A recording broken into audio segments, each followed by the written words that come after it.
तो चलिए भाई करते हैं आज की क्लास स्टार्ट। और इस क्लास में ये जितने पॉइंट है ये पहले क्वेश्चन पूछे गए हैं और इस क्लास में जितने भी क्वेश्चन रहेंगे वो वन लाइनर रहेंगे। ठीक है, तो ये जितने पॉइंट है पहले पूछे गए हैं। तो यहां पे देखो पहला पॉइंट है, एक शुष्क सेल में ऊर्जा पाई जाती है। एक जो शुष्क सेल होता है, जो ड्राई सेल होता है, उसमें ऊर्जा पाई जाती है। तो उसमें होता है भाई रासायनिक ऊर्जा होती है। क्या होती है? रासायनिक ऊर्जा होती है। उसके बाद में है, सामान्य ट्यूबलाइट में गैस भरी होती है। यानी एक जो सामान्य ट्यूबलाइट होती है उसमें कौन सी गैस भरी होती है? तो आर्गन के साथ में मरकरी वेपर, है ना, आर्गन के साथ में मरकरी वेपर गैस भरी होती है। उसके बाद में है, एक कृत्रिम उपग्रह में विद्युत ऊर्जा का स्रोत है। ठीक है, तो एक कृत्रिम उपग्रह में जो विद्युत ऊर्जा स्रोत होता है वो होता है भाई सौर सेल। क्या होता है? सौर सेल। उसके बाद में है, किसी विद्युत परिपथ में विद्युत ऊर्जा के व्यय होने की दर को क्या कहते हैं? तो उसे क्या कहते हैं भाई? विद्युत सामर्थ्य कहते हैं। उसके बाद में है, एक सामान्य सेल में विद्युत अपघट्य होता है। ठीक है, एक सामान्य सेल में विद्युत अपघट्य यानी इलेक्ट्रोलाइट होता है। तो यहां पे है जस्ता। उसके बाद में है, अतिचालक यानी सुपर कंडक्टर का लक्षण है। तो यहां पे अनंत पारगम्यता। उसके बाद में है, अतिचालक की खोज किसने की थी? तो अतिचालक की यानी सुपर कंडक्टर की खोज किसने की थी भाई? कैमरलिंग ऑन्स ने। उसके बाद में है, बिजली की खपत का बिल मापा जाता है। तो किसमें मापते हैं भाई? वाट द्वारा मापते हैं। बिजली की खपत यानी शक्ति। तो शक्ति का जो मात्रक होता है वो क्या होता है भाई? वाट होता है। ठीक है, तो बिजली की जो खपत का जो बिल होता है वो किसमें मापा जाता है? वाट में मापा जाता है।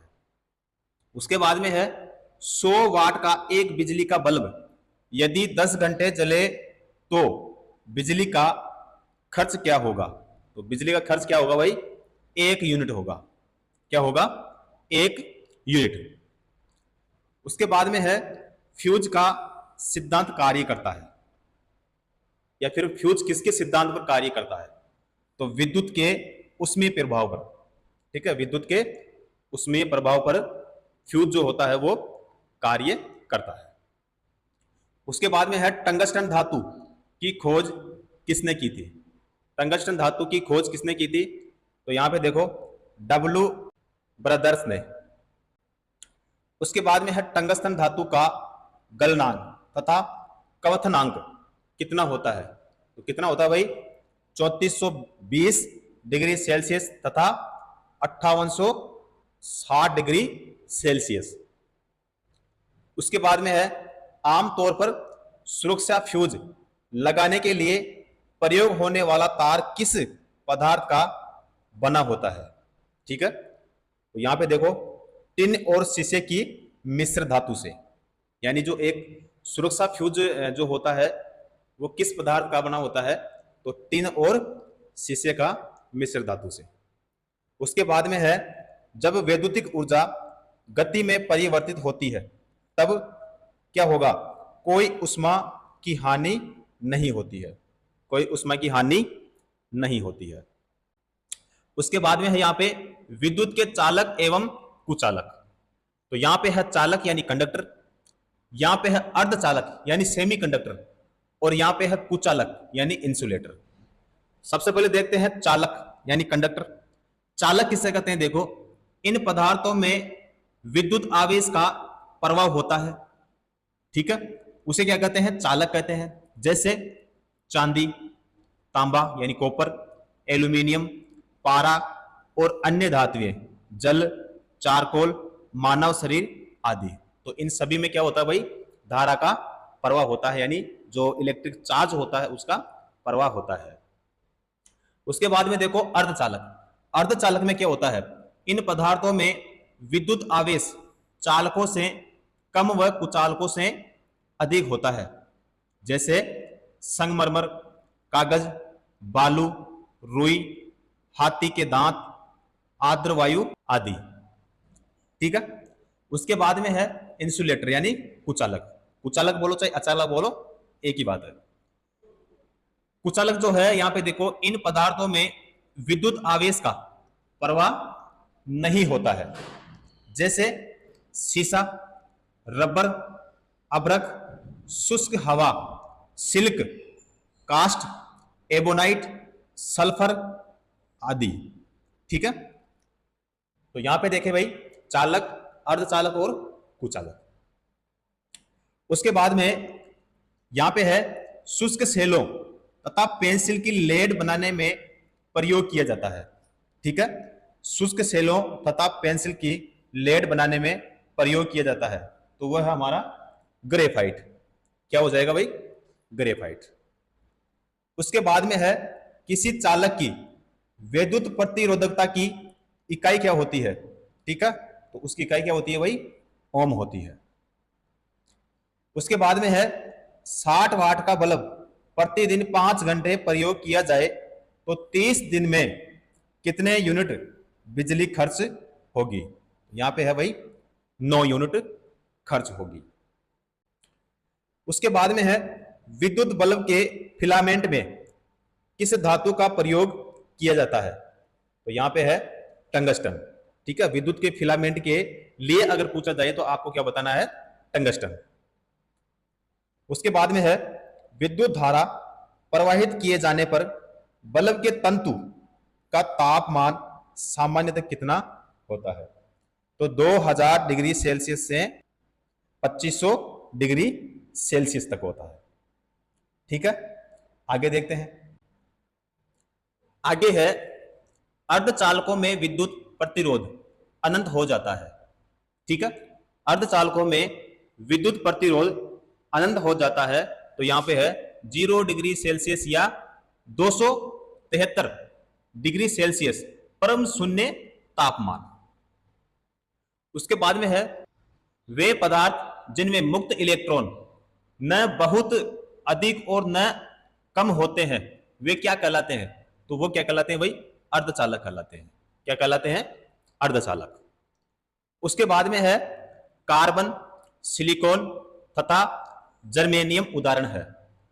कार्बन, सिलिकॉन तथा जर्मेनियम किसका उदाहरण है, तो ये किसका भाई, अर्धचालक है। उसके बाद में है आवेश के प्रवाह को क्या कहते हैं, आवेश प्रवाह की दर को क्या कहते हैं भाई, विद्युत धारा कहते हैं, यानी इलेक्ट्रिक करंट कहते हैं। उसके बाद में है प्रत्यावर्ती धारा उपयुक्त है। प्रत्यावर्ती धारा उपयुक्त है, तो यहां पे है इलेक्ट्रॉनिक मोटर, इलेक्ट्रॉनिक टोस्टर तथा विद्युत शक्ति संचारण हेतु। ठीक है। अगला है विद्युत धारा का मात्रक क्या होता है। विद्युत धारा का मात्रक क्या होता है भाई, एम्पियर होता है। उसके बाद में है डिस्ट धारा किसे कहते हैं, जब सर्किट में धारा एक ही दिशा में बहे उसे क्या कहते हैं भाई, डिस्ट धारा कहते हैं।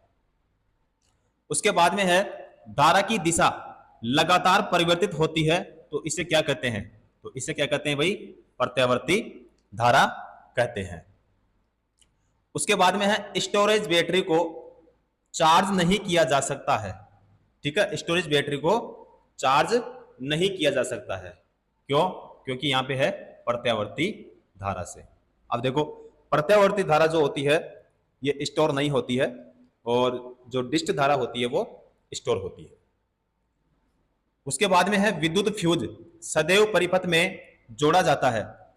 तो विद्युत फ्यूज जो होता है सर्किट के कौन से क्रम में जोड़ा जाता है भाई, श्रेणी क्रम में जोड़ा जाता है। उसके बाद में है शुद्ध फ्यूज विद्युत फ्यूज बना होता है। शुद्ध विद्युत फ्यूज जो होता है वो किसका बना होता है, वो बना होता है भाई आपके टिन का बना होता है। ठीक है। उसके बाद में अगला है टंगस्टन धातु को वाष्पित होने से बचाने के लिए बल्ब में कौन सी गैस भरी जाती है, कौन सी भरी जाती है भाई, अक्रिय गैस। उसके बाद में है एक मकान में 2 बल्ब लगे हैं उनमें से एक दूसरे से अधिक प्रकाश देता है, क्योंकि कम प्रकाश वाले बल्ब में रेजिस्टेंस यानी प्रतिरोध क्या है भाई, अधिक है। ठीक है, तो रेजिस्टेंस क्या है भाई, अधिक है। उसके बाद में है एक बिजली के बल्ब की अपेक्षा एक फ्लोरोसेंट ट्यूब को अधिक मान दिया जाता है, क्योंकि यह विद्युत ऊर्जा का प्रकाश ऊर्जा में परिवर्तन अधिक मात्रा में करता है। उसके बाद में है फ्लोरोसेंट ट्यूब एवं विद्युत बल्ब क्रमशः कितने प्रतिशत ऊर्जा को विद्युत से प्रकाश ऊर्जा में परिवर्तित करता है। तो यहां पे है 22% से 20%। उसके बाद है कम वोल्टेज पर कार्य करने पर विद्युत मोटर प्रायः जल जाते हैं, क्योंकि वे अधिक विद्युत धारा खींचते हैं जो वोल्टेज के वर्गमूल के प्रतिलोमानुपाती होती है। उसके बाद में है फिर 3 पिन बिजली के प्लग में सबसे लंबी पिन को जोड़ना चाहिए। तो आधार सिरे से, है ना, आधार सिरे से। उसके बाद में यहां पे है कुछ प्रमुख प्राथमिक सेलों का तुलनात्मक विवरण। अब देखो यहां पे है भाई सेल का नाम, ठीक है। उसके बाद में है फिर इलेक्ट्रोड। इलेक्ट्रोड कौन सा है भाई, ऋणात्मक। उसके बाद में है धनात्मक इलेक्ट्रोड, और यहां पे है विद्युत अपगट्टे, और यहां पे है विध्रुवक, और यहां पे है भाई विद्युत वाहक बल यानी ईएमएफ। अब देखो भाई यहां है पहला पॉइंट है साधारण वोल्टेज सेल, ठीक है। इसका जो इलेक्ट्रोड होता है वो कैसा होता है भाई, ऋणात्मक। ऋणात्मक जो इलेक्ट्रोड होता है वो होगा भाई Zn यानी जस्ता का। धनात्मक जो इलेक्ट्रोड होगा वो किसका होता है भाई, कॉपर का यानी Cu। विद्युत अपघट्य जो होता है वो होता है इसमें सल्फ्यूरिक अम्ल का तनु विलयन, ठीक है। और उसके बाद में है विद्युत वाहक बल यानी ईएमएफ। तो ईएमएफ कितना होता है भाई, 1.08 वोल्ट होते हैं, ठीक है। उसके बाद में है लेक-लांसी सेल, ठीक है। लेक-लांसी सेल जो होता है, जो ऋणात्मक इलेक्ट्रोड होता है वो किसका बना होता है, जस्ते का, ठीक है।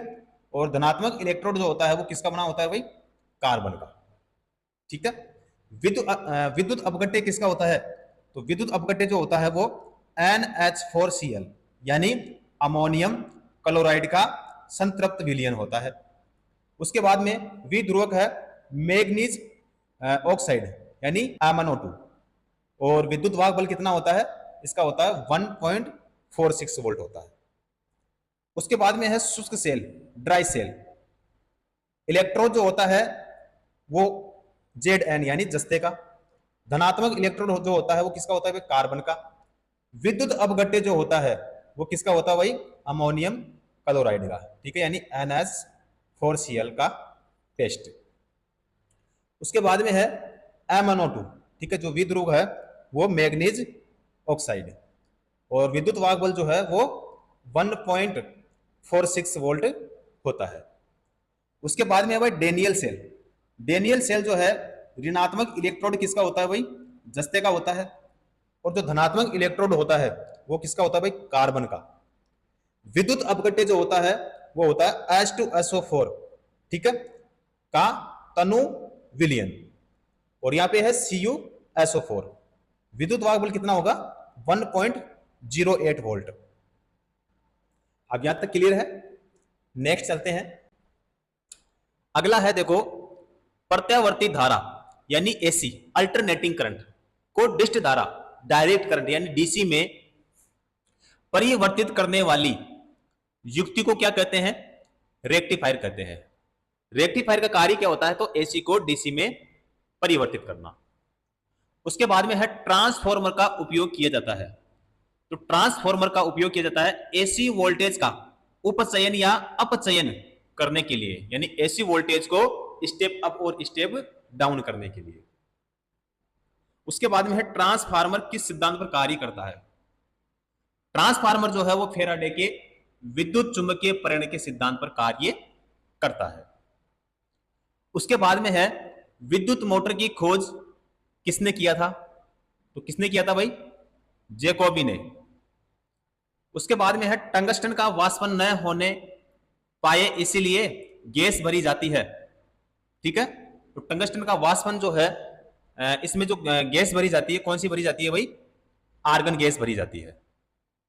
उसके बाद में है नव आविष्कृत उच्च ताप अति चालक है। तो यहां पे है भाई सिरेमिक ऑक्साइड्स। अगला है सिरेमिक ऑक्साइड में जिस पदार्थ को मिलाकर लचीला व नमनीय बनाया जाता है वह क्या है? तो वो क्या होता है भाई? सीसा होता है। उसके बाद में है ऐसे पदार्थ जिनमें विशेष परिस्थिति में विद्युत प्रतिरोध शून्य हो जाता है तो वह क्या कहलाता है? तो वो क्या कहलाता है भाई? अति चालकता कहलाता है। उसके बाद में है वह तापमान जिस पर अति चालकता अत्यधिक आर्थिक महत्व की हो सकती है, जिससे लाखों रुपए की बचत हो, तो वह है भाई सामान्य ताप पर। उसके बाद में है त्वरित चालक, इमारतों को नष्ट होने से बचाते हैं क्योंकि ये आवेश को पृथ्वी तक भेज देते हैं। उसके बाद में है चुंबकीय बल की इकाई क्या होती है? चुंबकीय बल की इकाई क्या होती है भाई? वेबर होती है। उसके बाद में है किसी दो बिंदुओं के मध्य विभव संबंधी स्थिति का अंतर मापने का यंत्र क्या होता है? तो वो क्या होता है भाई? पोटेंशियोमीटर। क्या होता है? पोटेंशियोमीटर होता है। उसके बाद में है जब किसी बोतल में पानी भरा जाता है और उसे जमने दिया जाता है तो बोतल टूट जाती है क्योंकि पानी जमने पर फैलता है। उसके बाद में है फ्यूज में प्रयुक्त होने वाली तार की विशेषता होती है तो उच्च प्रतिरोधक शक्ति और निम्न गलना। नेक्स्ट है फ्यूज में प्रयुक्त होने वाले तार का गलनांक निम्न होता है क्योंकि वोल्टेज बढ़ने पर फ्यूज तार तुरंत गल जाता है जिससे अन्य विद्युत उपकरण नष्ट होने से बच सकते हैं। अगला है डायनेमो का कार्य क्या होता है? तो डायनेमो का कार्य क्या होता है? मैकेनिकल ऊर्जा यानी यांत्रिक ऊर्जा को इलेक्ट्रिकल एनर्जी यानी विद्युत ऊर्जा में परिवर्तित करना। ये किसका कार्य होता है? डायनेमो का कार्य होता है। उसके बाद में है विद्युत खपत को बढ़ते क्रम में प्रदर्शित कर रहा है। तो पहला है यहाँ पे देखो टेलीविजन, पंखा, विद्युत प्रेस, इलेक्ट्रिक केतली। ठीक है, तो विद्युत का खपत कौन करते हैं भाई? ये सभी विद्युत का खपत करते हैं। उसके बाद में है विद्युत प्रेस में नाइक्रोम का तार जिसकी प्लेट पर लिपटा रहता है वह क्या है? तो वह क्या होता है भाई? अब्रक। क्या बोलते हैं उसको? अब्रक बोलते हैं। उसके बाद में है कुंडली में टर्न्स की संख्या बढ़ाने से चुंबकीय क्षेत्र की शक्ति क्या होती है? तो उसकी शक्ति क्या होती है भाई? घटती है। उसके बाद में है चुंबकत्व सबसे अधिक होता है। चुंबकत्व सबसे अधिक होता है तो चुंबक के सिरों के समीप। उसके बाद में है कृत्रिम चुंबक बनाया जाता है। तो कृत्रिम चुंबक जो है वो लोहा, इस्पात, कोबाल्ट से बनाया जाता है। उसके बाद में है एक बार चुंबक के एक सिरे पर चिपकी दो स्टील की पिनें लंब रूप स्थिति में नहीं लटकी रहती है क्योंकि ध्रुव एक दूसरे से विकर्षित होते हैं। अगला है माइक्रोफोन का सिद्धांत किस पर आधारित है? माइक्रोफोन का जो सिद्धांत होता है वो विद्युत चुंबकीय प्रेरण यानी इलेक्ट्रोमैग्नेटिक इंडक्शन के सिद्धांत पर आधारित है। उसके बाद में है डायनामो वास्तव में है। तो डायनामो जो होता है वो ऊर्जा का परिवर्तक होता है। तो डायनामो का कार्य क्या होता है? यांत्रिक ऊर्जा को विद्युत ऊर्जा में परिवर्तित करना। उसके बाद में है डायनामो कार्य करता है तो विद्युत चुंबकीय प्रेरण के सिद्धांत पर कार्य करता है। उसके बाद में है मेगावाट बिजली के मापने की इकाई क्या है? तो उत्पादित की जाने वाली। उसके बाद में है यदि किसी चुंबक को बराबर लंबाई के दो टुकड़ों में काट दिया जाए तो दोनों टुकड़े पूर्ण चुंबक की तरह कार्य करेंगे। बिल्कुल सही बात है। उसके बाद में है इलेक्ट्रॉन वोल्ट किसकी इकाई होती है? तो ये किसकी होती है भाई? विभवांतर की। उसके बाद में है विद्युत ऊर्जा को यांत्रिक ऊर्जा में बदलने वाली युक्ति क्या कहलाती है। ठीक है, तो विद्युत ऊर्जा को यांत्रिक ऊर्जा में बदलने वाली जो युक्ति कहलाती है वो है अपने पास में विद्युत मोटर। तो मोटर का कार्य क्या होता है, विद्युत ऊर्जा को यांत्रिक ऊर्जा में बदलने का कार्य होता है। उसके बाद में है एकीकृत परिपथ में प्रयुक्त अर्धचालक चिप बनी होती है, वो किसकी होती है भाई, सिलिकॉन की बनी होती है। उसके बाद में है विद्युत विभव का मात्रक क्या होता है। तो विद्युत विभव का मात्रक क्या होता है भाई, वोल्ट होता है, वोल्ट मीटर नहीं होता है, वोल्ट होता है भाई।